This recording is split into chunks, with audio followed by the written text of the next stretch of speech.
Hello everyone, I am back with System Synthesis, Chapter 29, titled Some Changes and Progress. You packed everything, right? Ichiku heard his dad ask from where he was sitting in the living room. He watched as Dabi plopped his bag on the couch, checking through it once more before answering. Yep, alright, his dad replied back, walking downstairs. Tsukatsu said he would be here in 10 minutes. Alright, Dabi nodded, dropping on the couch next to his bag. From what Ichiku had heard, Fuyumi, Dabi's sister, had finally completed her course in police training and was going to give her exams in the following week. And in order to support her, Dabi had asked to stay over at Inspector Tsukashi's house for this week so he could go to the exam center and support his sister. Ichiku was a little surprised the inspector had agreed as easily as but he had an inkling of doubt that his dad had some blackmail involved in the process. Ichiku wasn't sure, but he knew his dad had blackmail against everyone, Nezu included, to get what he wanted without a hit and a tweet. The timing for the exam was perfect since it finished a few days before the beginning of this Boys Festival, and as per Dabi's words, if my dear old father hasn't changed, which I know for a fact hasn't, he'll be hell-bent on training Shoto to win the sports festival. His expression turned grim as he paused for a second. He'd be too distracted with his one-sided competition against the number one hero to pay attention to his less than worthy children. It'll give Yumi more than enough time to sneak out and give her exams, and then he grinned sharply. On the day of the sports festival, we can visit Mom to get all the proof we need against Endeavor. Ichigo recalled the way his dad had looked so sad as Dabi explained the plan he had made with his sister. It was hidden behind the usual stoic look, the one he wore when he was Eraserhead, the top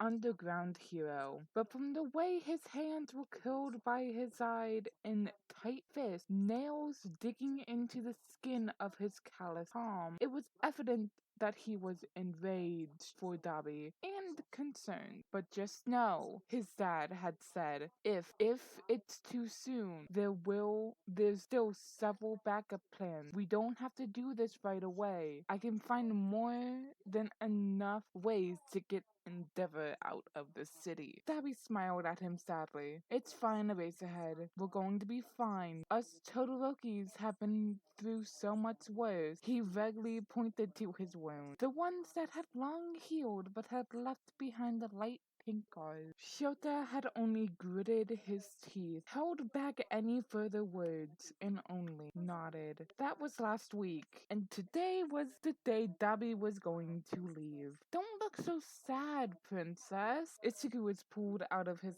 thoughts when a warmer than normal hand ruffled his hair. He looked up, puffing his cheeks and pouting as he mumbled, I'm not sad. Sure, bud. He laughed, messing up his hair further. I have a request. Think you can get it done for me? Ichigo curiously looked up at him. I can try. Can you wish my brother good luck for the sports festival? Dabi requested. I mean, I will try to send him a card or something to wish him luck anonymously, but in case that fails, I'd like you to wish him luck for me. Ichigo felt his heart ache. It was all so screwed up for a brother to think of ways to stay anonymous just to wish his brother good luck, when he should be standing in front of his brother, hands on Shoto's shoulders, wishing him luck with that proud smug smirk Ichigo knew Dabi would have. But Toya Todoroki was dead because his father, a hero, failed spectacularly at his duty. Ichigo clenched his jaws together and curled his hands into a fist, and with a smile he nodded, I will. They chatted pointlessly for the remainder of the time until the sound of a car honking outside was heard. Then Ichigo followed the older boy out to the Genkin, hugging him one last time before he was walking out of the door. Ichigo stared at the closed door for a few seconds before sighing and turning around. He stopped when he saw his dad standing in front of the door to the living room, watching him with concern, hidden behind a guise of nonchalance, a guise Ichigo had learned to see past a long time ago. "You okay?" Shota asked instead of saying something like, "It's only a week, he'll be back before you know." Because Dabi was a dead man walking, and in a society like theirs, a lot can happen in a span of just a week. Yeah, Ichigo sighed. He felt the familiar throb in his chest, along with the notifications that said that fear resistance was becoming unstable. He trotted up to his dad, leaned forward until his head pretty much smashed into his chest. Strong arms wrapped around him almost immediately, holding him steady. "Need a cuddle session?" Shota asked, weighing him gently side to side. Ichigo laughed through his nose and leaned further against his dad. "Yes, please. I have had enough of today." He heard his dad snort above. "Me too, kid." The only silver lining per se to the whole incident in the gym was Doctor recommended cuddle session. Well, not a cuddle session. What Hound Dog had said was that Ichigo had gotten far too reliant on fear resistance, a habit he needed to slowly break out of because apparently shoving trauma down a box, locking it, throwing the key into oblivion, and then proceeding to ignore it was the wrong thing to do. Ichigo didn't exactly see the logic behind him yet, but he supposed Hound Dog was right. He was a licensed and well-renowned therapist for heroes after all. In response to breaking out of his talk habit, Hound Dog had suggested exposure therapy, or a modified form of it so that Ichigo could process the trauma he had experienced. As in, he had to learn how to live without fear resistance constantly guarding him. The only problem was, there was no safe way to deactivate fear resistance altogether. Deactivating fear resistance will only lead to an extreme anxiety attack. A single near-death experience is enough to traumatize several veteran heroes, Midoriya-kun, Hound Dog had explained. Even if you were not scared of the incident itself, you are worried something equally bad can happen. Well, caution is a good paranoia isn't. In our sessions, we will try to figure out ways to help you with your anxiety and paranoia, okay? It had finally led to a cuddle session. Well, not exactly. What Hound Dog had suggested was for him to try to spend time without fear resistance, and in order to tackle the anxiety he was sure to have, he was invited to use the empathetic part of telepathy. Ichigo had picked Shota, of course, since he was the most logical choice. His mother was entirely out of context since she was civilian, and Ichigo's urge to keep her safe will only elevate his paranoia. Ichigo needed someone he knew he would be safe with even if he was out of commission. Someone he wouldn't have to be worried about protecting just because he was rendered useless. And who better than the top underground hero, who is more than capable of handling multiple villains at once? Dabi and Hawks would fall under the same category as his mom, where he would be too worried about protecting, even though Hawks was the number 3 hero. However, after the first try at exposure therapy, in the presence of a Hound Dog, it was quickly found out that Ichigo was rendered utterly out of commission as soon as he deactivated fear resistance completely. He was reduced to a trembling, whimpering mess, hyper aware of everything, flinching and jerking whenever someone breathed a little too loudly. The only reason Ichigo hadn't completely broken down like the time in the gym was because he was vaguely surrounded by his dad's safe presence in his mind before he shut down fear resistance. Thus, it resulted in a cuddle session. Not like Ichigo was complaining. "Let's get something in your stomach first," Shota said. "Wouldn't want you to fall asleep on an empty stomach." "Okay." Ichiko's response came muffled through the material of Shota's shirt. "Your current status is fairly acceptable," Nezu said as he flipped through the pages of a vanilla file. "Not quite quite where I would like it to be, but definitely a far cry from where it used to be. But it's enough to work with. We wouldn't have to start all the way from the beginning. That does save us quite some time, doesn't it? Sure. Chota drawled from where he was hanging from a pair of gymnastic rings. Slowly he pulled himself up until his arms were completely parallel to the floor, into iron cross form. I'll be focusing more on your fighting abilities first, before slowly adding on that extra curriculum just like before, Nezu explained. What martial art form are you trained in, Shota-kun? Shota eyed the rat chimera with annoyance, like you don't already know, bastard. Then he slowly lowered himself before answering. Brazilian Jiu-Jitsu, Muay Thai, and Krav Maga. Shota took in a deep breath as he once again pulled himself up and proceeded to perform Skin the Cat, folding his lower body half before he raised his legs and rotated himself a complete 360 degrees. The light strain on his shoulder was well welcomed. The strut on his muscles made him sigh in relief. 2 defensive styles and 1 focused on your advantage. I see, Nezu hummed, scribbling something on the papers in the vanilla folder. Why is it always manila folders? Well, in that case, you will be introduced to more offensive styles that use your upper body like Zembo and Silla. Shota relaxed himself from his form and stared at his sensei. No. Nezu's ears and whiskers split, not out of annoyance, no. Nezu encouraged rejection and question. Granted, they were all acceptable and reasonable. He hated yes men. It was one of the reasons Shota had caught his interest so early on. One of the questions in the old entrance written exam was, write a few traits about yourself that you dislike. Shota had very boldly written, fuck you, I'm not answering this. This is promoting self-hatred, and I know people who can fill out several pages, written front and back. I am one of them. Had gone unwritten. Shota knew, well, he wrote that he was basically asking to get blacklisted from ever trying for the entrance exam again, but he would rather give up on being a hero than study at a school that promoted self-hatred like that. He knew personally how triggering questions like that could be. That apparently had been the correct thing to write. He had been one of the few examiners who had written answers in a similar manner. And why not, Shota-kun? Nezu asked. His ever-present smile was a tad too sharp. Dilat is deadly. It's focused on bringing pain rather than defending. I'm not learning that style for the same reason I don't use any lethal weapons, Shota answered. Villains being scared of me is a desired outcome,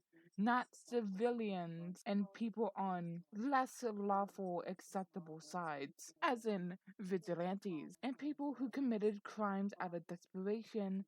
But he wasn't legally allowed to say that. I understand and fully sympathize with your reasoning, Nezu replied. No, you don't, Shota wanted to say, but bit his tongue and continued with his exercises. Anyone close to Nezu knew that the rat chimera didn't give a shit about people unless they were someone he cared about or his student. There was a reason Mr. Principal was a support hero. Supporting other heroes to help people was as far as his concern for humanity went. And even then, there were days when he would hold back from doing that much.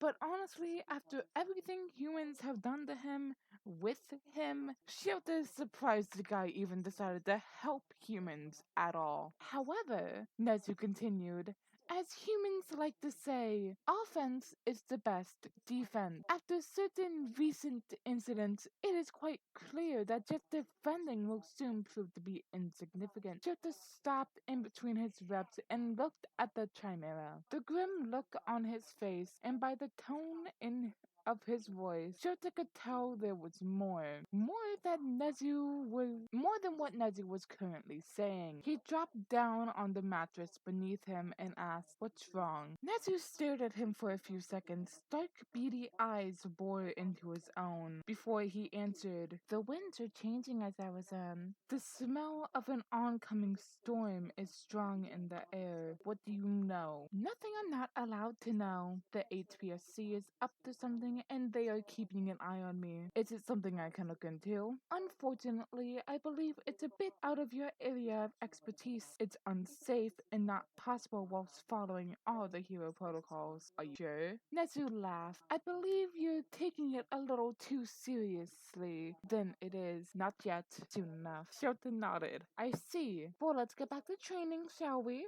Nezu clapped his paws, and Shota got the message that the conversation was to be dismissed. You may continue your exercises, and once Power Loader joins us, we can continue with the starting out program. Shota raised an eyebrow as he grabbed onto the rings and hauled himself up with ease. Does he know about this? Of course, Nezu replied. He is, however, willing to participate in creating new humanized bots that you will help him to test out. Meet my new invention, Paoloto happily announced as he pulled the cloth off the artifact. Training operator and basic instructor Toby. Shota watched with a neutral expression and hands by his side as Majima introduced his bot with a near manic glint in his dull blue eyes. He side-eyed Nezu, wondering if the excavator here was okay. He had heard of his endless complaints concerning one of his new students in first year, but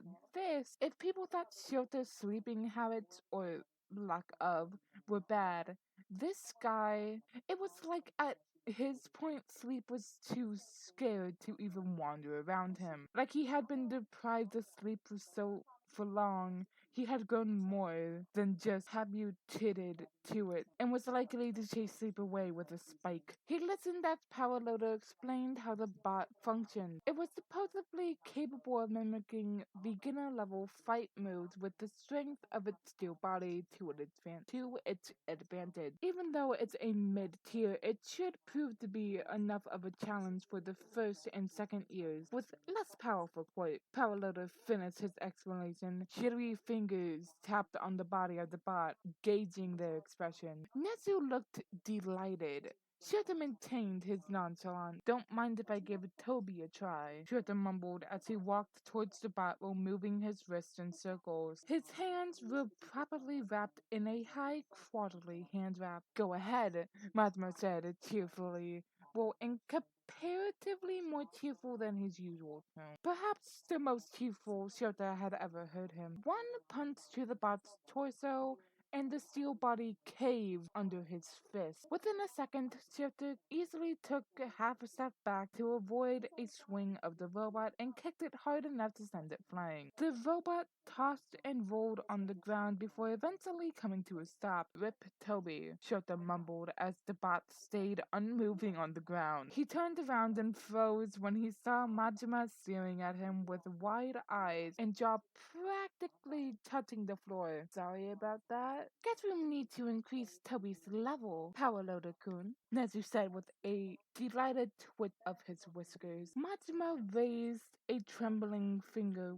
Wait, here, I have more. After around 40 minutes, Shota had destroyed the 7 more bots that Majima had brought and was currently fighting against the 8th one. He kicked the bot to the ground and ripped its hand off before clutching the robot's neck and shutting it down permanently. Majima had an expression that said he couldn't tell if he was horrified or stunned as his robots got obliterated. Perhaps both. Quite impressive performance there, Nezu chirped, making notes on his notepad. Shota clicked his tongue as he answered. Could have done better. Guess my injuries are still affecting me. Are you sure you were injured? Majima croaked. He sounded constipated. Shota was a little concerned for his colleague, because it doesn't seem like you were hospitalized till a couple days ago. What, did you not see my sloppy footwork? Shota asked with a raise of his eyebrow. Majima looked like he wanted to strangle him. Is that what it was, you bastard? Then he sighed, his shoulders slumping like he was done with life, and whipped out his pocket notebook and plucked a mechanical pencil he kept over his ear. Tell me what's your feedback this time. Toby's fighting style leaves him with a lot of openings, which anyone who knows how to fight hand-to-hand combat can easily exploit. His joints are also his weak point, kind of like the bots from the entrance exam. And for a fighting-based bot. Its attacks are pretty weak and predictable. Well, excuse me. I was expecting Toby to fight a trained human, not the devil incarnate. Majima sassed. Shota snorted. Thanks. Majima straight up hissed at him like an annoyed cat and went back to pick up the broken bot. Well, let's end our session here, shall we? Nezu said. You do have a class in the next 30 minutes. So while Majima was busy picking up the broken pieces of Toby, Shota started his warm down routine. Your Scylla trainer will arrive tomorrow at around 8 a.m. I will ask Snipe to cover your homeroom for you so you can discuss your training program with her, Nezu informed. And your Sambo trainer will be arriving sometime after break. Hopefully you will be able to manage to make time to meet him. Got it, Shota answered while he stretched his leg. Well, in that case, I'll be taking my leave. Nezu chipped and pretty disappeared soon after. Hey Majima, Shota called after a short period of silence filled by nothing more than Paliloda's muttering and clinks of metal. I don't want to talk to you. You hurt Toby. Okay. Toby will have his revenge. Sure. Alright, that is the end of this chapter. I hope you enjoyed, and I'm sorry for the words that I mispronounced. Bye-bye.